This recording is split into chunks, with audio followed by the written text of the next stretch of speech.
कराने।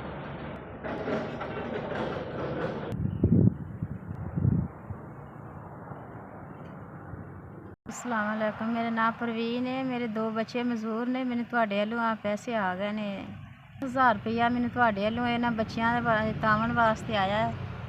ਅੱਲਾਹ ਪਾਕ ਤੁਹਾਡੇ ਕਾਰੋਬਾਰ ਵਿੱਚ ਬਰਕਤ ਪਾਏ। ਅੱਲਾਹ ਪਾਕ ਤੁਹਾਨੂੰ ਇਸ ਤੋਂ ਚੋਖਾ ਦੇ, ਤੁਹਾਡੇ ਘਰ ਵਿੱਚ ਰਹਿਮਤ ਰੱਖੇ। ਬੀਵੀ ਬੱਚਿਆਂ ਦਾ ਅੱਲਾਹ ਪਾਕ ਤੰਦਰੁਸਤੀ ਦੇ, ਸਲੂਕ ਤਫਾਕ ਦੇ।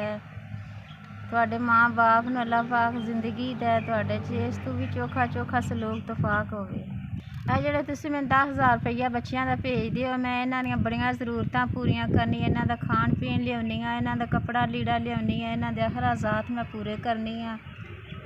ਤੁਹਾਨੂੰ ਦੁਆਵਾਂ ਦੇਣੀਆਂ, ਮੈਂ ਵੀ ਦੁਆਵਾਂ ਦੇਣੀਆਂ, ਮੇਰੇ ਬੱਚੇ ਵੀ ਤੁਹਾਨੂੰ ਦੁਆਵਾਂ ਦਿੰਦੇ। ਨਾਲੇ ਤੁਹਾਡੇ ਪੈਸੇ ਵਰਤਣੇ ਆ, ਨਾਲੇ ਤੁਹਾਨੂੰ ਦੁਆਵਾਂ ਦੇਣੇ ਆ। ਅੱਲਾਹ ਤੁਹਾਨੂੰ ਇਸ ਤੋਂ ਚੋਖਾ ਦੇ, ਤੁਹਾਡੇ ਕਾਰੋਬਾਰ ਵਿੱਚ ਅੱਲਾਹ ਪਾਕ ਬਰਕਤ ਪਾਏ, ਤੁਹਾਡੇ ਘਰ ਸਲੂਕ ਤਫਾਕ ਰੱਖੇ।